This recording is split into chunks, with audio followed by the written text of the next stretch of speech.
Hello दोस्तों, नमस्कार। स्वागत है मेरे यूट्यूब चैनल पर। तो आज ये जो इंसर्ट आपको दिख रहा है स्क्रीन पर, हम इसका 2D ड्राइंग बनाएंगे कूलिंग पर्पस से। तो चलिए शुरू करते हैं।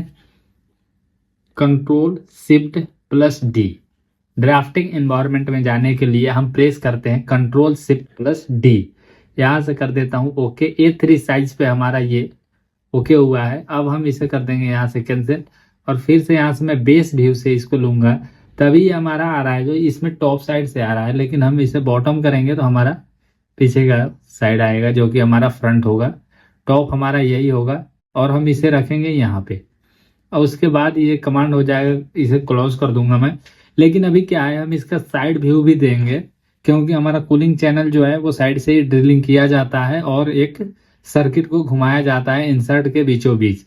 तो अभी हमारा यहाँ पे अगर हम प्रोजेक्शन इसका लेंगे, जैसे कि प्रोजेक्टेड व्यू लेंगे, तो हमारा ऊपर वाले फेस पे टकराएगा या फिर इस सीट से बाहर चला जाएगा। तो हमें पहले इस सीट को एडिट करना होगा। तो उसके लिए हम क्या करेंगे, ये सीट के आपको बॉर्डर दिख रहा होगा डॉट डैश लाइन से, तो हम इस डैश लाइन पे डबल क्लिक करते हैं और हमारा सीट आ जाएगा, जो कि हमारा सीट का सेटिंग है। हम यहाँ से करेंगे A3 का सीट हमने ले लिया है, और यहाँ से मैं कर दूंगा A3 में 1:1 है, हम इसे 1:2 करेंगे, और यहाँ से मैं कर दूंगा ओके। तो हमारा सीट का साइज बड़ा हो गया, हमारा ब्लॉक उसके हिसाब से अब सही है। अब मैं इसे थोड़ा ब्लॉक को अगर आपको एडजस्ट करना हो, तो ये ब्लॉक के जो बने बॉर्डर हैं, इस पे जैसे माउस पॉइंटर को ले जाके लेफ्ट क्लिक करके और मतलब प्रेस करके रखना है, और आप इसे जहां ड्रैग करोगे माउस को, ये वहां जाके सेट होगा जहां आप इसे छोड़ोगे। तो मैं अभी इसे फिलहाल यहाँ छोड़ता हूँ, क्लिक करता हूँ, और ये यहाँ पे सेट हो गया। अब मैं इसे करूँगा प्रोजेक्टेड व्यू लूंगा इसका। तो यहाँ से इसे और थोड़ा सा ऊपर की तरफ एडजस्ट करता हूँ, और यहाँ से लेता हूँ इसका प्रोजेक्टेड व्यू। एक यहाँ पे हम प्रोजेक्ट कराएंगे, और एक यहाँ पे कराएंगे, क्योंकि जो हमारा ड्रिल है वो चारों तरफ से है, तो हमें इसे प्रोजेक्ट कराना होगा चारों तरफ। यहाँ पे इसे थोड़ा पास में रखूंगा, क्योंकि यहाँ पे मुझे एक और व्यू लेना होगा, जो कि मैं आगे बताऊंगा कि वो क्यों ले रहा हूँ। तो बने रहिएगा वीडियो में। अब हम यहाँ से इसे क्लोज करते हैं। सबसे पहले, जैसे कि मैं बताया था पिछले ड्राइंग वाले वीडियो में, कि हमें ब्लॉक का 2D सेंटर लाइन लेना होता है, ताकि कोई भी काम हम करें तो अपने सेंटर लाइन से ही करें। तो 2D सेंटर लाइन किस मतलब ये जो हम ब्लॉक ले रखे हैं, इसको प्रोजेक्ट करा रखे हैं, तो किस में 2D सेंटर लाइन जरूरी होता है, किस में नहीं जरूरी होता है, वो चीज़ें हम अपने रिक्वायरमेंट के हिसाब से लेते हैं सेंटर लाइन। तो हमें साइड वाले जो ब्लॉक हैं जिसको हमने प्रोजेक्ट कराया है, तो इसमें तो हमें 2D सेंटर लाइन चाहिए। लेकिन सबसे पहले हमें ब्लॉक का साइज देना होता है, कि हमारा ब्लॉक जो है वो साइज क्या है उसका। तो मैं ऐसे शुरू करता हूँ। यहाँ से रैपिड डायमेंशन में जाएंगे। इन्फ्रारेड पर अगर आप रहने दीजिएगा, तो आप डायमेंशन को जहां से क्लिक कीजिएगा ये वहीं से शो करेगा। जैसे कि मैं यहाँ पे अभी ले लिया इसे, इस पे क्लिक करता हूँ, तो ये यहाँ से इसका डायमीटर दिखा दिया। लेकिन जैसे मैं यहाँ से क्लिक करके ये लाइन को क्लिक कर दूंगा, तो ये इसका डिस्टेंस दिखा देगा। तो इन्फ्रारेड पे ये एक फायदा होता है कि आप इसे अपने तरीके से यूज करोगे तो ये सही रहेगा। लेकिन अगर हम रैपिड डायमेंशन में जाके और मेथड में जाके इसको हम फिल्टर दे देते हैं, जैसे horizontal, vertical, point to point, perpendicularity, cylindricity, angularity जो भी है, तो वो उसी फेस को सिलेक्ट करेगा। जैसे मैं डायमीटरल कर देता हूँ, तब किसी पॉइंट को नहीं सिलेक्ट करेगा। जैसे जहाँ इसे डायमीटर मिलेगा, ये वहाँ पे पॉइंट को सिलेक्ट कर लेगा। तो इस तरीके से यहाँ पे हम फिल्टर दे सकते हैं। लेकिन फिलहाल हम जो कर रहे हैं उसमें थोड़ा सा आगे बढ़ते हैं। तो यहाँ से मैं दे देता हूँ एक बार 2D centre line, sorry block का साइज दे देता हूँ पहले, उसके बाद 2D सेंटर लाइन दूंगा। तो ब्लॉक के साइज देने के लिए मैं यहाँ से डायमीटर को चेंज करता हूँ, हॉरिजॉन्टल रखता हूँ, और इस वाले पॉइंट से लेके इस वाले पॉइंट तक हमने एक साइज दे दिया, ये 196 यानी 196 mm का है। और दूसरा मुझे देना है, तो यहाँ से मुझे वर्टिकल पोजीशन लेना होगा, क्योंकि ये वर्टिकल ही आएगा। और यहाँ से ये दे देता हूँ मैं क्लिक करके, ये वाला 146 mm। अब यहाँ पे आप देखोगे, यहाँ डबल लाइन दिख रहा होगा, ये कॉर्नर पे चेम्फर लगा हुआ है, आप देख सकते हो। तो ये चेम्फर का लाइन शो कर रहा है, एक आगे का और एक पीछे का। तो हम पीछे वाला लाइन लेंगे, क्योंकि आगे वाला लेंगे तो ये थोड़ा ये कट जाएगा, तो साइज हमारा फर्क आ जाएगा। अब मैं यहाँ से इसको 2D सेंटर लाइन दूंगा। उससे पहले मैं क्या करूंगा, सेंटर वाला जो ब्लॉक है उसको मैं वो हिडन लाइन को शो कराऊंगा, यानी कूलिंग चैनल हमारा दिख जाए कि कहाँ से किधर को जा रहा है। तो इसके लिए क्या करेंगे, ये जो बाउंड्री बना हुआ है ब्लॉक का, हम इस पे जाके राइट क्लिक करते हैं, सेटिंग में जाते हैं। यहाँ से आप देख सकते हो विजिबल लाइन और हिडन लाइन, तो हिडन लाइन में होना चाहिए। और यहाँ से इनविजिबल पर जाकर ड्रॉप डाउन करके आप यहाँ से डॉट दे के अप्लाई कर सकते हो।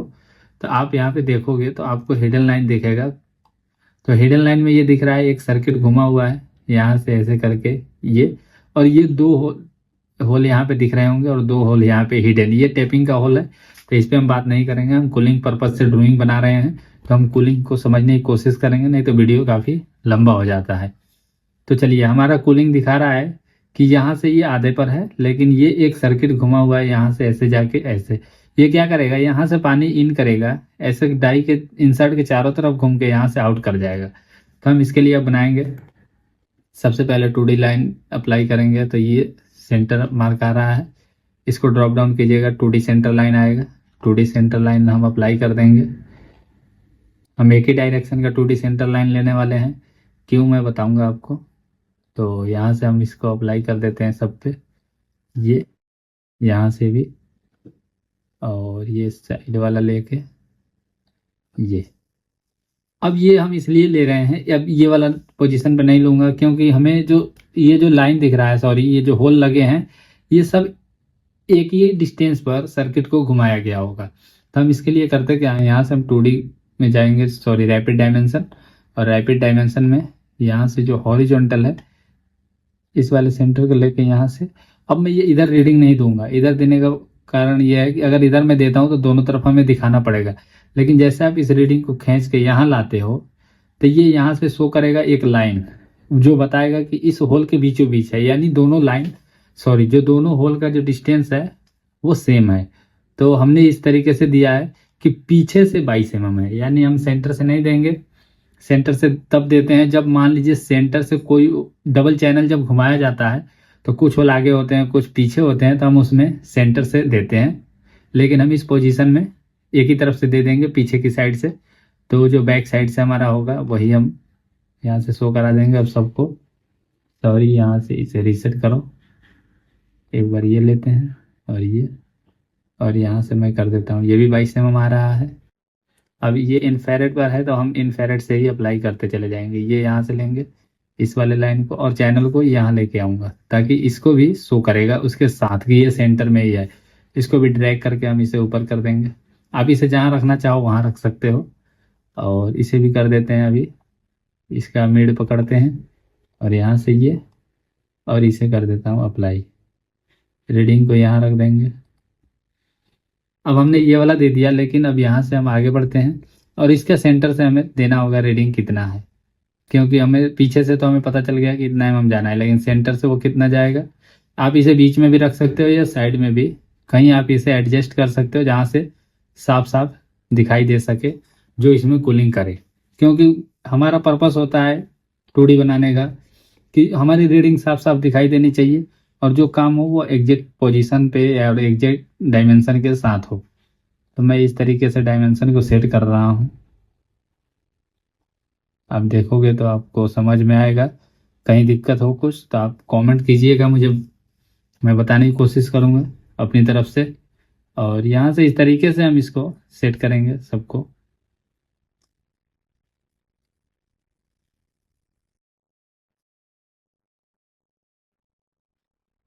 ये वाला पे रह गया है, यहाँ से ये लेता हूँ और ये सेंटर लाइन के साथ सबका रीडिंग सेम है, तो हम इसमें रीडिंग दिखा देते हैं एक बार। जो अपना काम है वो हम कर देंगे। तो इस तरीके से हमने रीडिंग दिखा दिया है और यहाँ से हमने ब्लॉक का साइज दे दिया है बाहर बाहर का, लेकिन ब्लॉक का थिकनेस भी हमें दिखाना होता है कि ब्लॉक का थिकनेस क्या है। तो इसके लिए हम क्या करेंगे, ये वाला एज और एक ये वाला एज, इसके साथ एक दिखाएंगे लाइन और एक पूरे के दिखा देंगे जो कि हमारा टॉप से बॉटम, यहाँ से ये। अब कोई यहाँ से जो इस पे काम करेगा इस ब्लॉक पे, तो ये माइनस करके अपना जैसे 58 में से 50 माइनस करेगा तो वो समझ जाएगा ये वाला जो एंगल है इसको हम कहते हैं इंटरलॉक। तो इसका जो हाइट है 8 mm है। तो कुछ कैलकुलेशन भी कर लेते हैं जैसे कि जो काम करते हैं। अब हमारा इसमें रह गया है डीप दिखाना। तो डीप में जैसे कि आप देख सकते हो ये डॉट लाइन दिखा रहा है कि यहाँ से जो लाइन है ये थ्रू है, यानी जो इस छोर से दूसरी छोर तक पार होता है होल, हम उसे थ्रू कहते हैं। अगर आप नए होंगे तो इस बात को समझने की कोशिश कीजिएगा कि ये होल है जो थ्रू है, और एक ये वाला भी चैनल थ्रू है, यानी 3 चैनल हमारा थ्रू है। लेकिन ये वाला लाइन जो है ये थ्रू नहीं है, ये यहाँ तक आ रहा है, तो इसके लिए हमें डीप दिखाना होगा। तो डीप मैं यहाँ से सिंपल तरीका से दिखा दूंगा। जैसे कि मैं इस वाले लाइन को लूँगा बाहर वाला, और एक इसका एंड पोजीशन जो है, सॉरी ये डायमीटर ले रहा है, तो हम यहाँ पे सेट कर लेंगे थोड़ी देर के लिए हॉरिजॉन्टल, क्योंकि हमें कोई कन्फ्यूज़न ना हो। क्योंकि डायमेंशन देते समय थोड़ा ध्यान रखना होता है कि किसी भी तरह का मिस्टेक ना हो, नहीं तो पूरी डाई और इंसर्ट खराब हो सकती है। इसके लिए हमें काफ़ी चीज़ें सुनना पड़ता है, लेकिन कहीं कहीं स्मॉल स्केल इंडस्ट्री होती है, वहाँ पर कुछ हर्जाना भी भरना पड़ जाता है कभी कभी। तो इस बात को विशेष ध्यान रखें, क्योंकि मैं कई कंपनी में कई जगह काम किया हूँ, तो मुझे चीज़ें पता है। मैं ये अपने एक्सपीरियंस बेस पे ही बता रहा हूँ, हर जगह का नहीं है, लेकिन कहीं कहीं सिस्टम जानते ही हैं आपकी अलग रहता है, तो वहाँ पे थोड़ा मैनेज करना पड़ जाता है। तो हमने इसमें क्या क्या दिखाया है, हमने पीछे से कूलिंग चैनल कितने पे चलाना है वो दिखाया है हमने, और एक्स और वाई में जो भी डायमेंशन आप अभी समझ सकते हो, जैसे कि ये हमारा अभी एक्स में है, तो ये हमने दिखा दिया है एक्स में कितना जाएगा ये। इसके लिए वाई अगर आपको समझ में आ रहा है तो ये वाई में है। ब्लॉक का साइज दिखा दिया, थिकनेस दिखा दिया है। अब हमें ये दिखाना है कि इसका डायमीटर क्या है, जो हमारा कूलिंग का चैनल जो सर्किट हम घुमाएंगे वो डायमीटर कितने का होगा।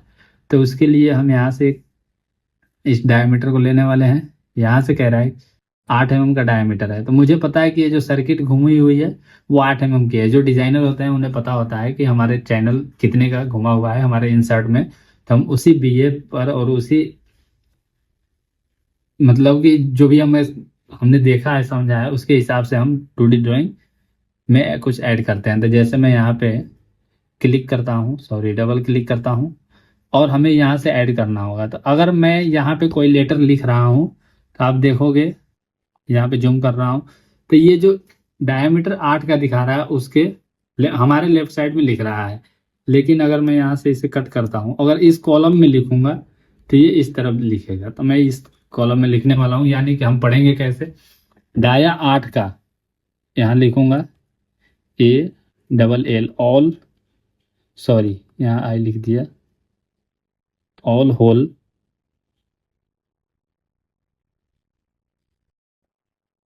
8 डायमीटर का ऑल होल ए पैलेस, जो मतलब कि 8 का डायमीटर का होल होगा ऑल ए पैलेस, मतलब जहां जहां ए लिखा होगा वहां पर का।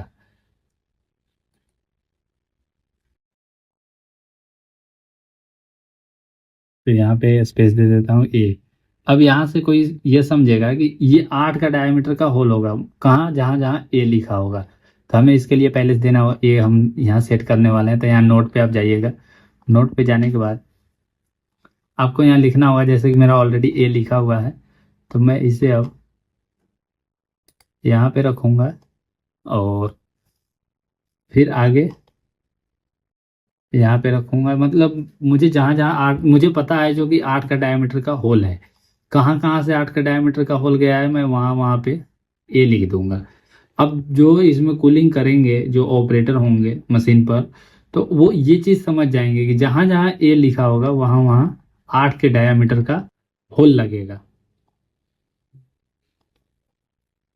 तो मैं इसमें ए सेट कर दूंगा, एक यहाँ और एक यहाँ, यानी हमने ये एक चीज़ पोजीशन दे दिया है कि जहाँ जहाँ ए लिखा है वहाँ वहाँ होल जो होगा वो 8 mm का होगा। तो आप इस तरीके से कूलिंग के लिए ड्राइंग तैयार कर सकते हो। तो मिलते हैं अगले वीडियो में, तब तक के लिए नमस्कार, जय हिंद।